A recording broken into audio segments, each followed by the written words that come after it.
I'll just remind people that they're watching the Electronic Intifada live stream, and I'm Ali Abou-Neameh here with my colleague Nora Barros-Friedman.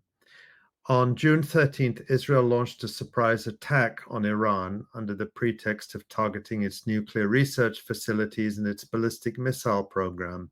Israel and its sponsors in Washington all but openly admitted that their real goal was regime change in Tehran. Weakening Iran is seen from Tel Aviv and Washington as key to defeating the resistance to US hegemony in the region and ending specifically the resistance in Palestine. But Israel achieved none of its goals during the 12-day war, or did it? We'll talk about that. But despite early tactical successes, such as murdering Iranian commanders, scientists, and their families, Tel Aviv had to seek a cessation of hostilities as Iran's powerful response exhausted Israel's air defenses, shut down its ports and airport, paralyzed its economy, and devastated strategic sites. Far from weakening Iran's government, the Israeli attack rallied and united the Iranian population and strengthened its international standing. But few can be in doubt that even if Iran prevailed in this round, Israel and the US will not let the country live in peace.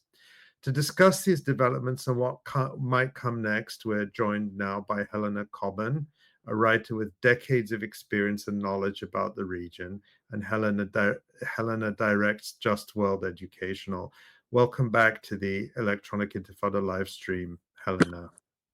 Oh, it's great to be with you. It's great that you're back on the air. I missed you guys for the last 3 weeks. Just before we get into the discussion that we're going to have, I want to say I really appreciated what you said about how we keep going amidst all this like unfathomable, horrendous news. You know, some of us who are here in the United States as Palestine rights activists, spokespeople, advocates, I mean, it's particularly hard for us, I think, because it's our government that is directing and funding a lot of this. But there is good news. And I want to tell you that my 2 New York City-based grandkids don't even have the right to vote yet, but they were out there campaigning for Zahran Mamdani. And so, you know, there is good news. We do make a difference, but it takes a long time. So just wanted to say that. Yeah, anyway. It's good to see you, Helena. West Asia, whatever. Well, thank you so much for that, Helena. And yes, it's important to see the signs of rejection of the status quo, that people are taking every opportunity they can. And so that's another positive reinforcement.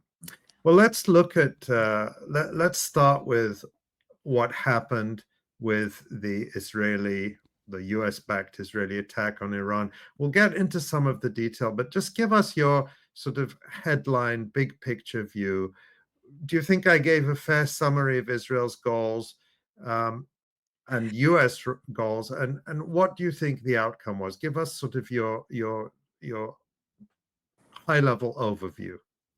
Okay, just a snapshot. First of all, I think we need to describe this thing as a US-Israeli attack from the get-go. It was a joint effort. It was not US-backed Israeli attack. It was a US-Israeli attack that was coordinated from long ago, actually. The timing was not at all coincidental.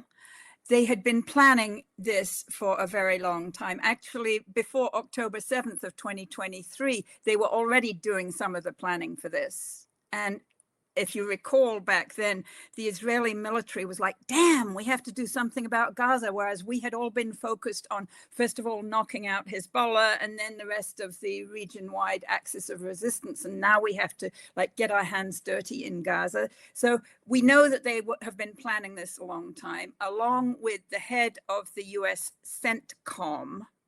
For some reason, the US military has a military command called CENTCOM that is located on a completely different continent than ours. But, you know, that's become kind of normalized, but it does. And their director, Air Force General Michael Kurilla, has been working hand in glove with the Israelis for a long time, planning this. So I think that's very important to understand. I would look at this as having a number of different levels of what they were aiming to do. I think they wanted to dismantle Iran's command system. Now, you can call that regime change, but, you know, regime change actually also involves having a lot of local allies who raise, you know, color revolution type slogans. And they never really had that, honestly. You know, there are some ethnic minorities. There are some people like the MEK, which was until recently described as a terrorist group by our government. There's, you know, the son of the ancient Shah. There are little tiny people who want to, you know, portray themselves as potential successors in Tehran, but they just, I think what 𝐤𝐿 and the Israelis wanted to do was dismantle the Iranian regime, and if that meant complete regime like collapse, complete social chaos, as we've seen in Libya, then so be it. I mean, I think that's a way of looking at the regime change. I think there was an opportunistic aspect to this. Obviously, Trump coming in gave the Israelis and 𝐤𝐿 and his people a lot of hope that they would get more support for this than they did from the Biden people. And it's also, you know, what happened on October 7th of 2023 completely vaporized the Israelis' kind of aura of invincibility on which they base their so-called deterrence. It disappeared, you know? So they have to be able to reestablish the credibility of Israel's deterrent force, military force. How do they do that? You know, they thought that, you know, dismantling the government in Lebanon, you know, honestly, it was horrible for the Lebanese people, but that wasn't serious enough for the Israelis to be able to reestablish their deterrence. So it had to be Iran, and they had to do it when they could. So they had been planning this whole campaign through the IAEA, okay, the International Atomic Energy Agency, going back to like the early years of this century. They have had some niggly little doubts, or they create evidence like the kind of evidence that was created around chemical weapons during the civil war in Syria. And then they, you know, demand that the IAEA take, you know, forceful action. And meantime, they have actually infiltrated the IAEA in very important ways. We are now seeing the gray zone is it the gray zone? Oh, the Cradle has a really important new report on the degree to which Palantir and its tool called Mosaic have actually been used by the IAEA in order to feed, like, two ways, information from the Israelis to the IAEA, and then information from the IAEA inspections to the Israelis. So, you know, the IAEA sends somebody to inspect a nuclear facility. And remember, Iran is allowed to have nuclear technology, nuclear production, nuclear enrichment up to a certain level. What it's prevented from doing under the NPT is weaponization. We can come to that later. Yeah. So we'll talk more about the International Electronic Energy Agency, but that you kind of laid out the broad goals there.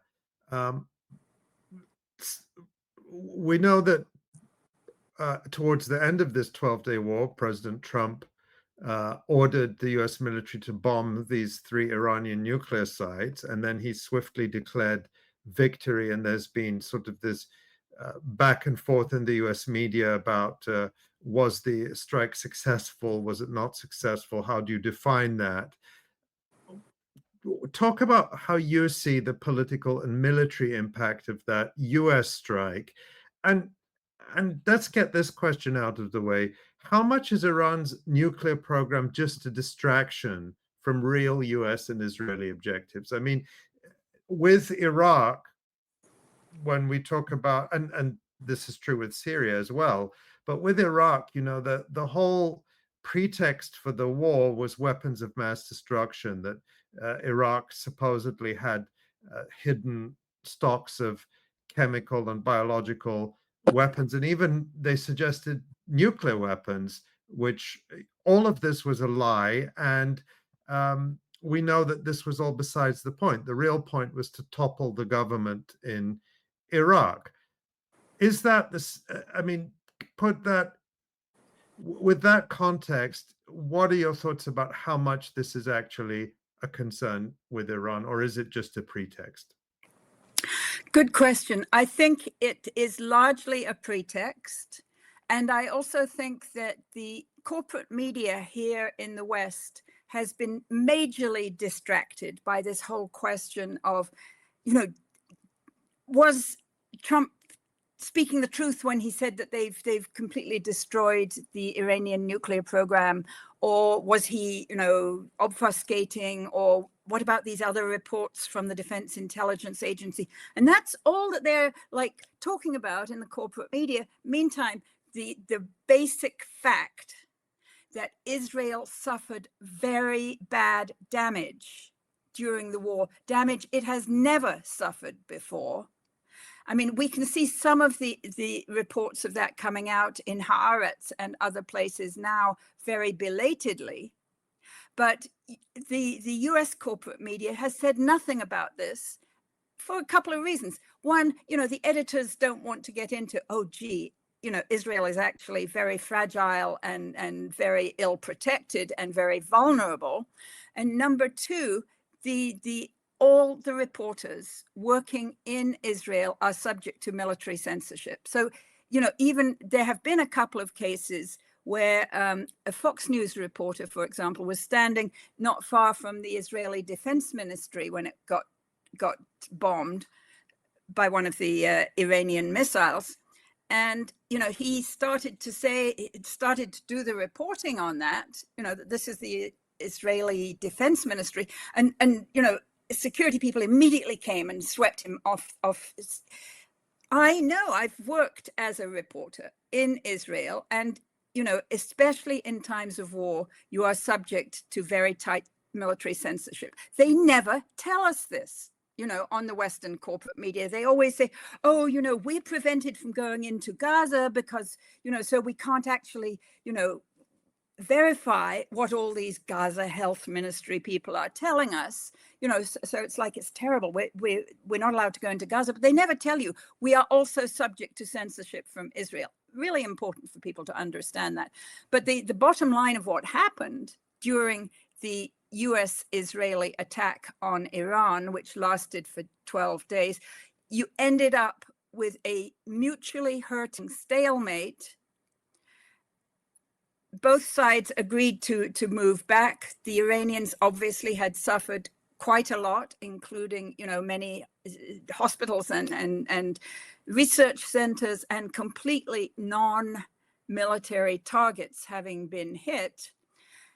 And as Ali mentioned, obviously some of the key military commanders and nuclear scientists who were directly targeted at the beginning, and we can talk more about that later.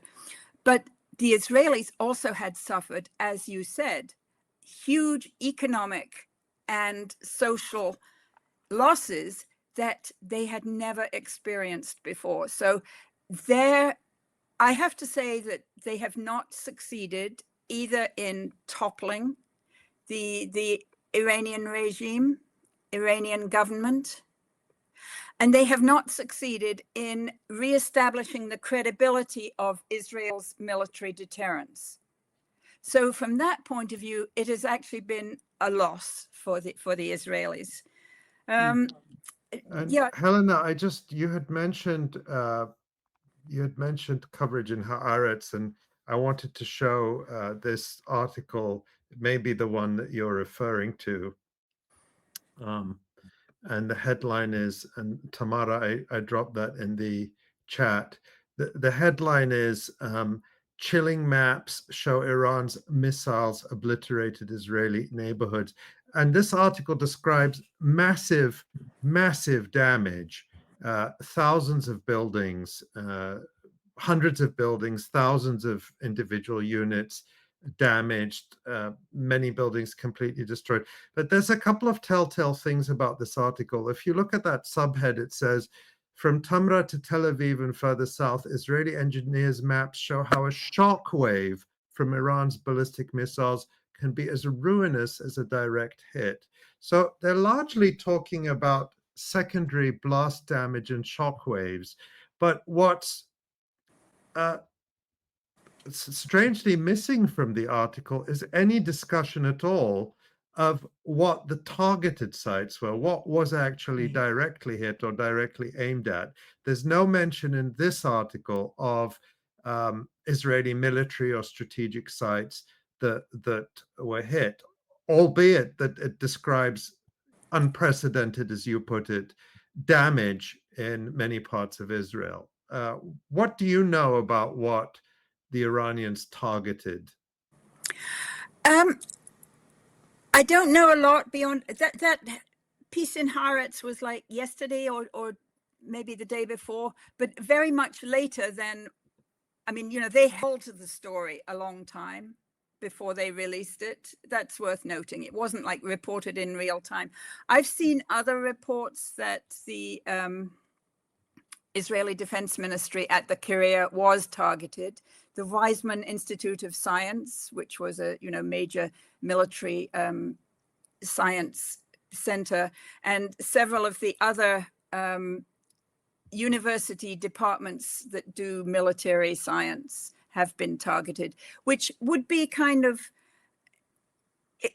analogous, you can say, to what the Israelis were targeting in Tehran when they killed, they did targeted killings of Iranian nuclear scientists and other scientists, as well as off-duty leading officers. Remember, on June 13th, the Iranians were still preparing for the June 15th session of the nuclear talks with Trump. So presumably many high military people were just sleeping at home. When somebody is not in active combat, you're not allowed to target them. We need to remember that. That's why they use the term non-combatants as opposed to civilians or military. The distinction in humanitarian law is between combatants, people who are in active combat, and non-combatants, which includes active military people who are on vacation or sleeping at home with their families.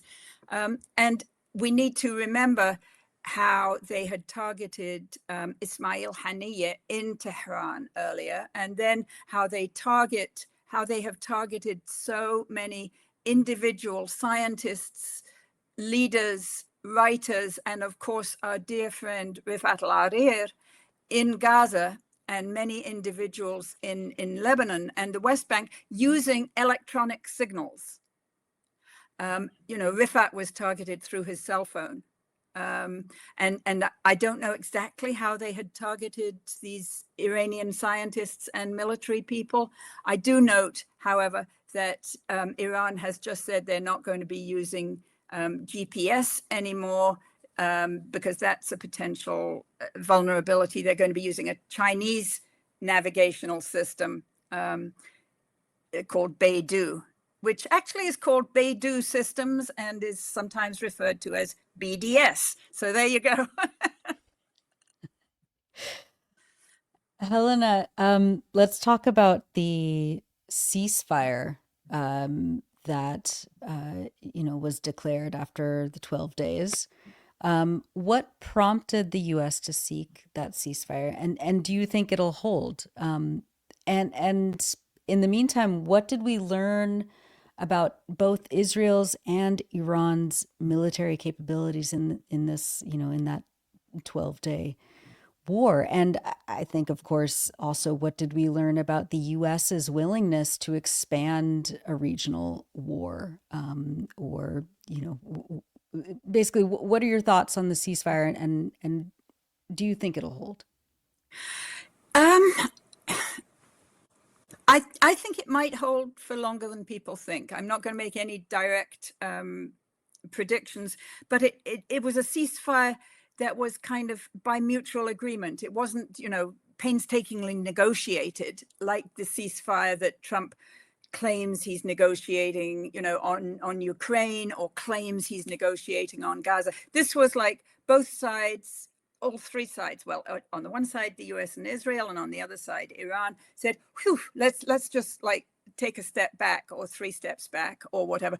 On the US-Israeli side, specifically the Israeli side, Israel has this multi-layered missile defense system, and only the lowest level of it is called the Iron Dome, and that the Iron Dome defends against, small rockets. I call them bottle rockets, but they're not, small rockets of the kind that the resistance in Gaza, by the way, continues to send against Israel, and that Hezbollah used to have a lot of.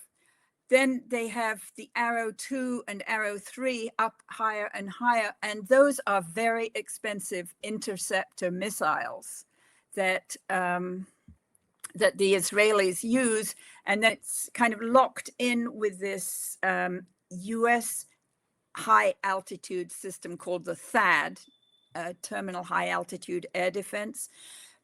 The THAAD is a completely 100% US system, and they deployed it to Israel. I can't remember exactly when, but it was definitely used in absolute, lockstep integration with the Arrow systems during the 12-day war. That's why I call it the US-Israeli war on Iran, because it was a joint operation.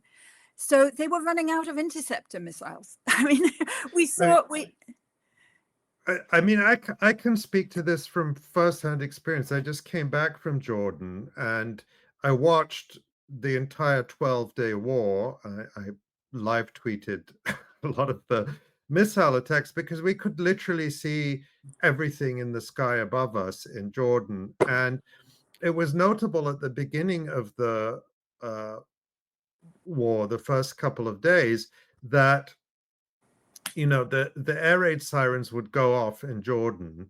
And so I'd go up to the roof, and you would see interceptors going up from the west, in other words, from the direction of Israel, before you would see Iranian missiles arriving. And towards the end of the war, there were very few interceptors going up. Now, that might be a combination of the fact that the Iranians were clearly using different kinds of missiles towards the end, which were coming in much faster and at a much steeper angle. But even when I saw the ballistic missiles that sort of came on a more kind of, let's say, relaxed pace, there were not as many interceptors going up. That was just very clear. Yeah, I thank you for the tweeting, Ali. I mean, you and a few other people from Jordan were giving us this like kind of front row view of what was happening. It must have been weird for you to be looking at that, and to know that essentially the Jordanian government was 100% supporting the American-Israeli attack war there. Yeah, I think the Iranians have been planning for this kind of a war for a long time. I just read a really interesting article in The Cradle, and I wish I could send you the link, but I'm not supposed to do anything on my computer while I'm talking. But a great article in The Cradle, which is a kind of a review of Iran's ballistic missile programs, going back to the original US-backed Iraqi attack against the Iranian revolutionary regime that I covered as a journalist in September of 1980, when Saddam Hussein invaded Iraq with the help of Iran, with the help of some Iranian dissidents and a lot of help from Donald Rumsfeld and others. So, yeah, they have been developing their ballistic missile and drone and coordination capabilities ever since then. I mean, the amount of losses that they took in that war in the 1980s was stupendous. You know, whole generations of young Iranians went to the battlefield and were killed. So now they have like a very complicated set of different attack and defense capabilities at various different altitudes. Oh, thank you, Ali. Ali just put it in the, yeah. So they held back some of the more advanced ones at the beginning, as Ali mentioned, and these are the hypersonic missiles that go really high. And then they also have the drones that kind of creep along, not exactly hugging the ground, but also, you know, fairly low. So what you had was a situation where the US-Israeli war campaign was capable of maintaining a kind of an air bridge right across Jordan for those waves of Israeli bomber planes that would traverse the, 1,800 kilometers from Israel to Iran and then drop their bombs. One of the early missions, of course, had been to wipe out Iran's air defense capabilities. So they were capable of coming in at that level and bombing additional Iranian sites. But what they were not capable of doing was detecting and intercepting all the low-level ground huggers or the very high, very fast ballistic missiles. So that's why Iran suffered really badly, obviously, including, you know, many military sites in addition to these non-military sites and the hospitals and so on. But Israel also suffered. That's why I call it a mutually hurting stalemate. What have we learned about the capabilities? I think we've learned that Iran has a much more capable military and military command system than what the Israelis had been planning on. You know, they had thought that by assassinating in those early hours of June 13th, that they could completely cripple Iran's entire command and control system. But the Iranians have been used to this in the past. Like many of the other parts of the axis of resistance in West Asia, they have built in redundancy and redundancy and redundancy and resilience, so that even if the Israelis were able to wipe out the head and many other leaders of the IRGC, the Iranian Revolutionary Guard Corps, still there were backup systems that were capable of organizing what turned out to be a very sophisticated response. Thanks for that. You know, I was remembering back to the days of the 2003 U.S. invasion of Iraq, and you know, as Ali mentioned before, all of these, you know, these propaganda campaigns very similarly popping up again. You know, Iran has weapons of mass destruction, and they have a rogue nuclear weapons program. Yes, exactly, and you know, it was interesting, I think, to many people to see that the U.S., you know, was employing the same rhetoric and the same propaganda, but 12 days is a very short amount of time, you know, in comparison to the years-long invasion and occupation and destruction of Iraq. What can you say about, I think, you know, talk a little more about the U.S.'s kind of stance here, and why, you know, a 2003 invasion of Iraq style war against Iran was impossible for the U.S. to pull off. So when George W. Bush invaded Iraq in 2003, as you've both noted, obviously they used much of the same sort of weapons of mass destruction, you know, manufacturing consent through fear in that way. But they had also systematically strangled Iraq at that point through how many, 13 years of very, very tight sanctions. So, you know, there have been sanctions on Iran for just as long, maybe even longer. But we are now, so the invasion of Iraq happened in 2003. What on earth? It's AI from your camera. Yeah, no, it's okay. Oh gosh.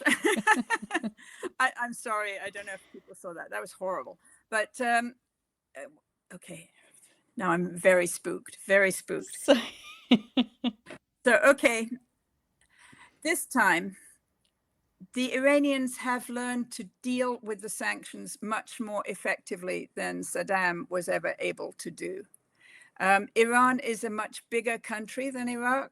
It has a big hinterland, like it has relations with Russia, obviously, on its northern border, and with many other countries around its borders, including Pakistan, and Afghanistan is a little iffy, but long story short, the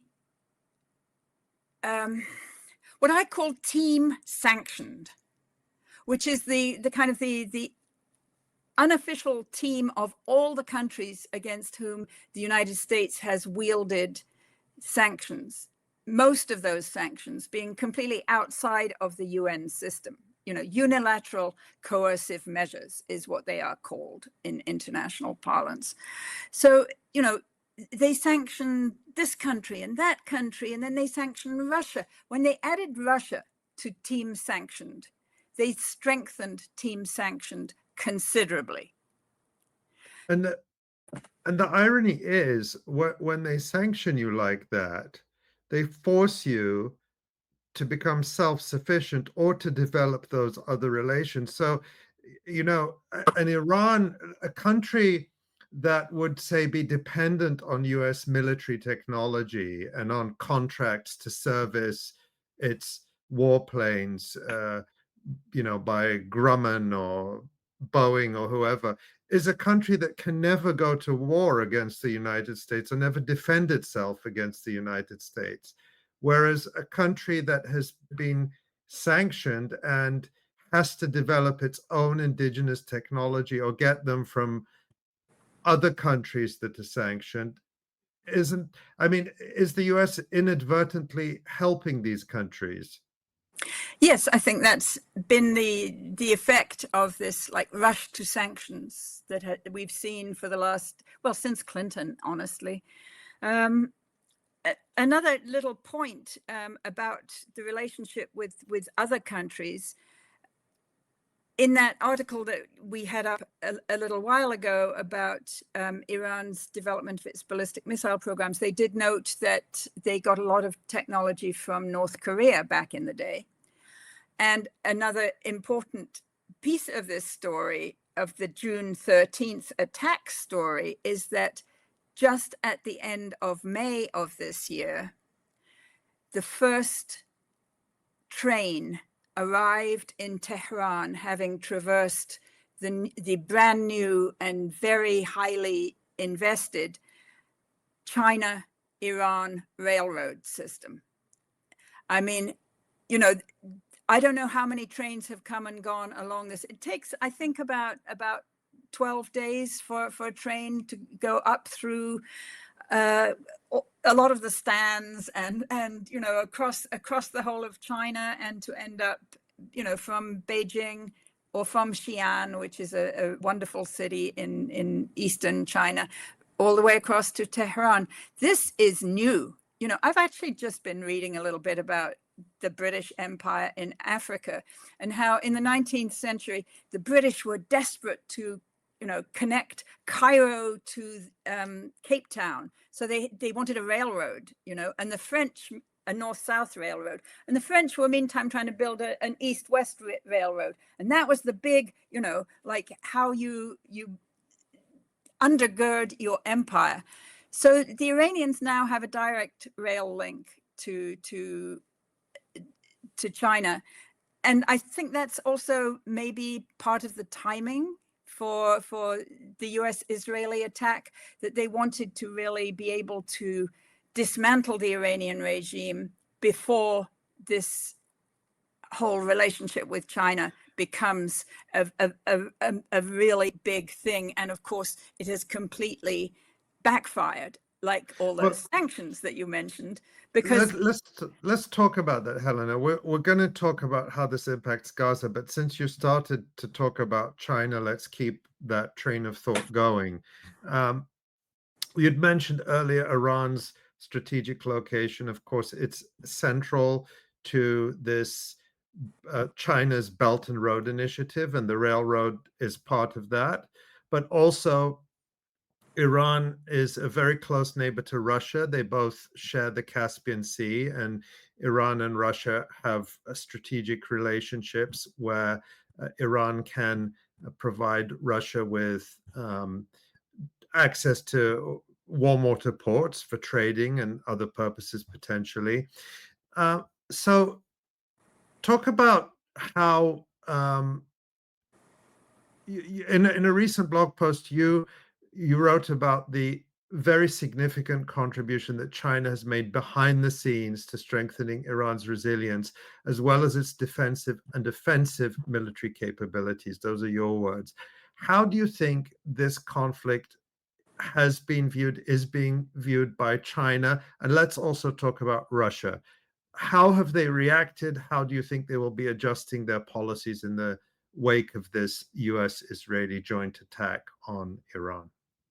So if we go back to that session of the IAEA Board of Governors that was held on June 12th, I can't remember if I've mentioned this yet, but this was a crucial part of the preparation for the attack that we know was launched overnight between the June 12th and June 13th. In other words, while the Board of Governors of the IAEA was voting on this very dodgy resolution that, you know, chastised Iran and said that they're not in compliance with their obligations. So that was passed on June 12th, even while the Board of Governors of the IAEA was deliberating on that resolution. The Israelis and Americans were already starting to load their bombs for the attack that took place overnight. We know that. I mean, obviously they were doing that. So in that deliberation at the Board of Governors of the IAEA, China, Iran, it's China, Russia, and I've got the map somewhere, I should have sent it, but just a small number of countries voted against the resolution of censure of Iran, and the US and all the major European members of the Board of Governors and Australia. So it was really a kind of white world versus, you know, the resisting governments of the world, and they got their resolution through. So, you know, it's clear that, and the Russian and Chinese ambassadors to the IAEA made very significant statements there. And then 16 days later, was it? When was it we had the UN Security Council discussion? Oh no, this UN Security Council discussion was the 22nd of June. So exactly 10 days later. And that was right after the US direct participation in the bombing that happened on the night of 21st, 22nd. So it's really interesting. I was very interested to see the statements that the Chinese and Russian and other people had made in that Security Council meeting that was an emergency meeting called by the president of the Security Council. Now, it's kind of interesting, and obviously both of them expressed complete opposition and censure of the US bombing and of the Israeli completely unprovoked attack. I mean, we need to underscore again and again, like how unprovoked all these attacks on Iran were. But interestingly, one of the other people who spoke at that Security Council session on June 22nd was the representative of Kuwait, who was speaking as a representative of all the GCC countries, which you know are the 6 Arabian Peninsula countries. They don't include Yemen. So it's basically all those little emirates down the Arabian coast of the Gulf, Bahrain, Qatar, the UAE, and Kuwait up at the top of the Gulf, and Oman and Saudi Arabia. That's the Gulf Cooperation Council. They also expressed strong opposition to the US-Israeli bombing of Iran. That is very significant. You know, in an earlier era, let's say if this had happened 5-10 years ago, Washington would have confidently expected that the GCC countries would line up behind any attempt to overthrow or undermine the government in Tehran. But in the meantime, one of the key things that has happened is that in March of 2023, the Chinese foreign minister unveiled a new agreement between Saudi Arabia and Iran that was a reconciliation after so many decades of really, you know, very strong hostilities between the two. So what we're talking about is a kind of a slow advance of Chinese influence in West Asia, in parts of West, including in parts of West Asia that the US white empire had been confident of holding just a few years ago. Don't know if that answered your questions, but I mean, we're definitely seeing global change. It's far too do you think that there would be a I mean, there has been talk of Iran, or Russia had offered Iran even a sort of a strategic defense relationship, and the Iranians were somewhat reluctant to take that up because Iran has fought very hard for its sovereignty and independence, and they talk about the Iran-Iraq war, which, as you mentioned, Iraq at that time was aligned with the West, and that the Iraqi invasion of Iran in 1980 was backed by the West, but Iran also points out that it was effectively supported by the Soviet Union. So Iran has a history of being perhaps understandably wary of being too close to another country. But given that Iran fought alone for 12 days and did very well in terms of its military performance and its ability to exhaust Israel and the US, do you think they would be seeking closer military ties with either China or Russia? And do you think that those countries would be willing to? I mean, are we just talking about sort of big economic and geopolitical changes over time, or are they going to really get more involved, having, from their perspective, lost Syria, and then seeing this attack on Iran and knowing that it's likely to happen again in some form? Are the alarm bells ringing in Moscow and Beijing, or are they just going to be giving statements at the Security Council? Alarm bells. I don't think either of them, you know, gets into a tizzy when things like this happen. I think they are capable of certainly I actually these days I'm following Chinese foreign policy much more than Russian, because I've been intrigued since March of 2023 with the like quiet but very effective expansion of Chinese influence. It is not just economic and soft power.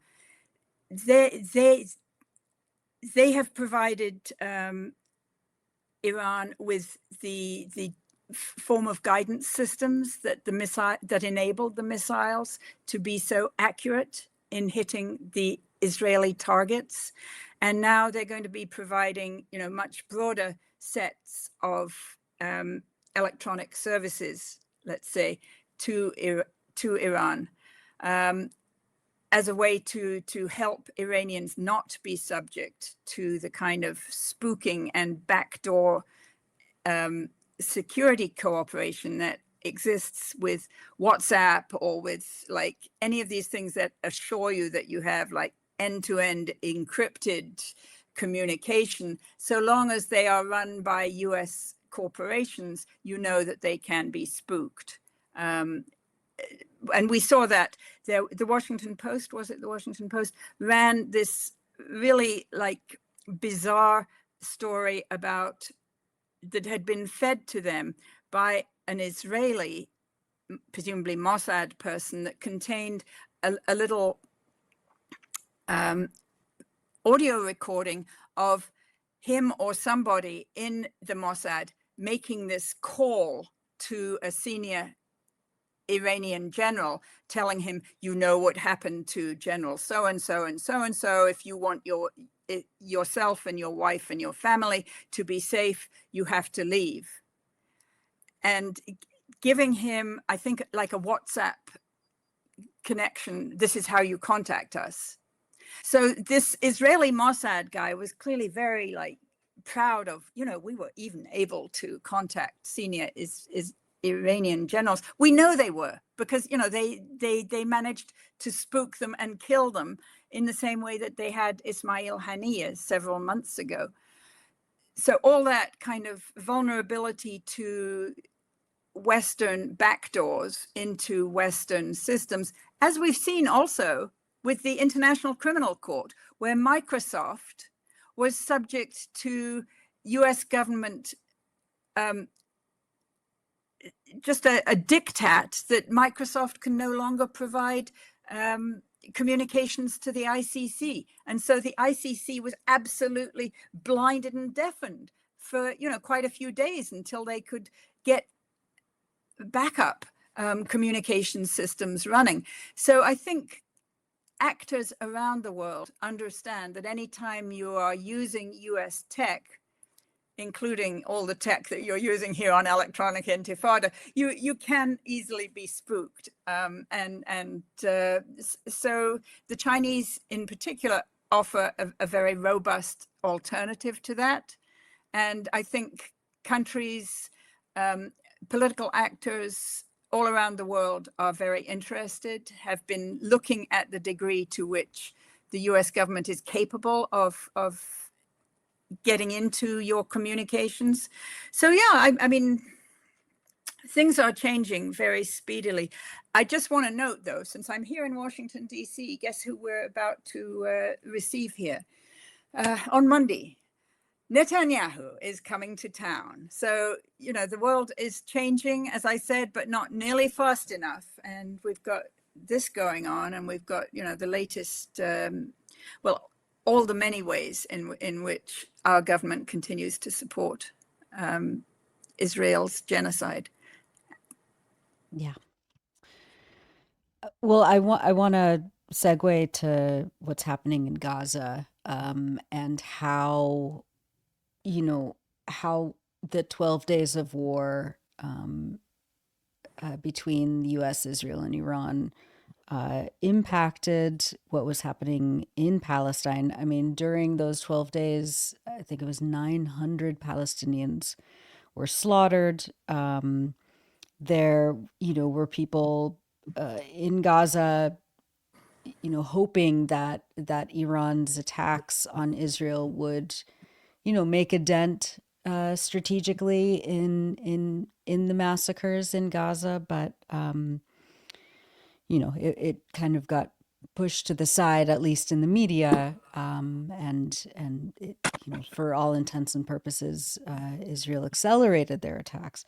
And I can't remember where it was. I think it was in the Israeli media yesterday. There was a revelation that Israeli pilots who were called back after the ceasefire on Iran needed to dump their extra, loaded munitions from the planes, and they just, flew sorties over Gaza and dumped, a bunch of missiles on people.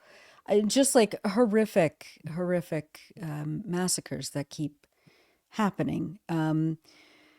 What do you see as the potential effect for Palestinians, particularly for Gaza, in terms of the fallout from that 12-day war? And do you think, the way that this round ended brings us any closer for a real lasting ceasefire in Gaza, one that also incorporates, of course, an end to the siege, release of prisoners, and lets aid in from international actors? Yeah, I mean, I'm glad you mentioned what I thought of as like a drive-by shooting by the Israeli pilots. I mean, just outrageous. Hey, we got these bombs, might as well use them. I mean, who on earth would think, well, yeah. Zionists, yeah. Yeah. I think there is right now, given the performance the Iranians displayed, the resilience, their ability to continue delivering harm and hurt to Israel till the very last day, that this does affect the regional balance of power, including the balance of, power around the Gaza issue and the Gaza ceasefire issue. There's another way in which I think it's relevant. Ever since October of 2023, the Israeli government has essentially been running a series of protection rackets, all focused on allowing Netanyahu to continue his genocide in Gaza.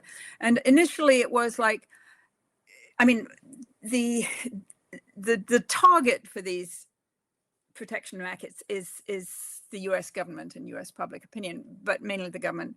So they were saying initially, don't press us too hard on Gaza, else we might have to accelerate in the north, that is against Lebanon. So then they did both. They continued to the genocide in Gaza and they hit Lebanon. And then it was like, oh, don't press us too hard on Gaza, the West Bank and Lebanon, because we might have to hit, if you did that, we might have to hit Iran. So, for several months, they have not pressed Israel at all hard, and I'm talking about both Biden and Trump. And so finally they did what they had threatened to do. They attacked Iran, and it proved to be a damp squib, honestly, from their perspective. So what else are they going to threaten to do now? Are they going to threaten to use their nuclear weapons, which they have? I mean, they have nuclear weapons. They haven't used them. But, what kind of outrageous threat can they make now in order to support their protection racket? I don't think they can. I think, right now, even Trump seems to be saying that he wants to see a Gaza ceasefire. Now, what the terms of that ceasefire are, and I would say an essential term for the ceasefire has to be that it's the end of the Israeli occupation of Gaza, under whatever non-Israeli kind of an administration there.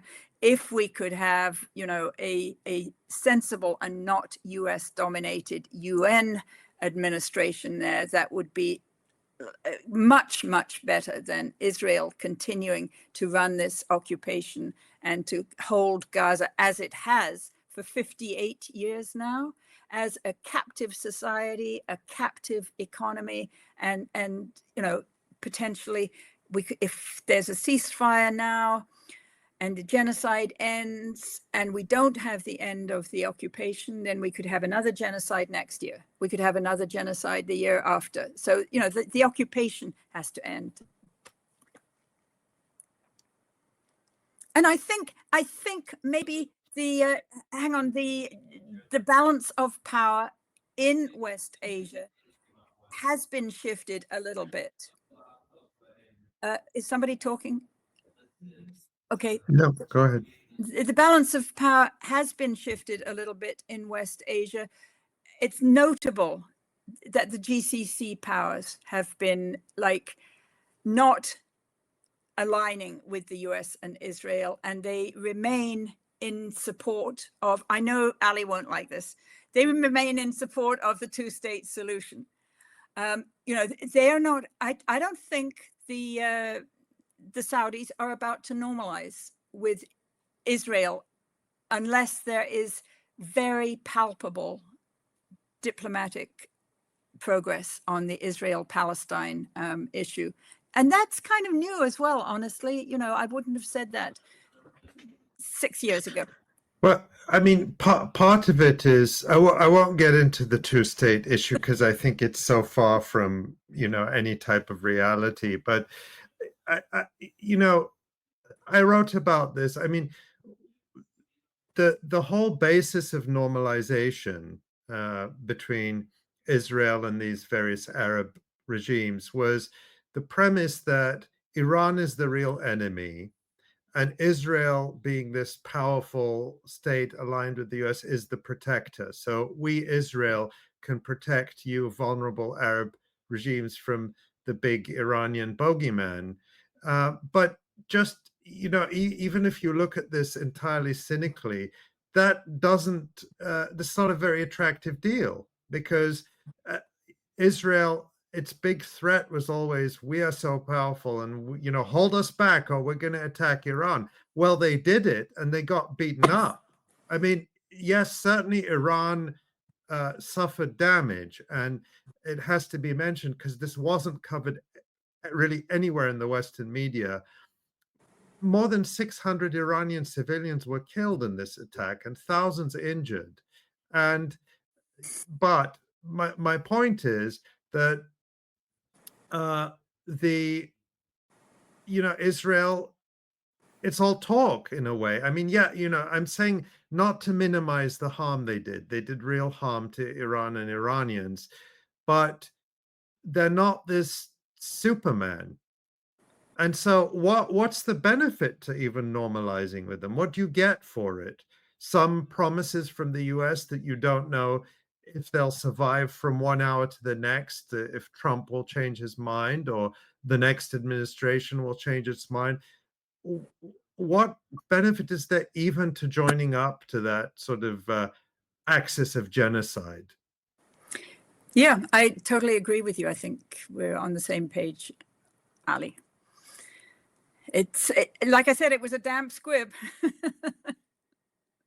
Well, I think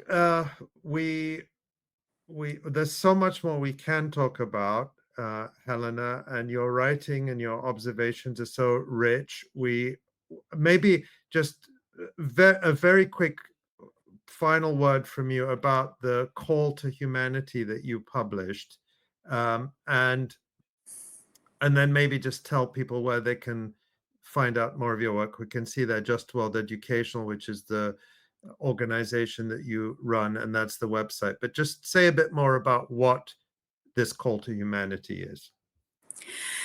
Yeah, so our board, which has some wonderful people on it, including Nora, so thanks, Nora, and we just actually were working on this, I want to say on June 12th, maybe June 11th, June 12th.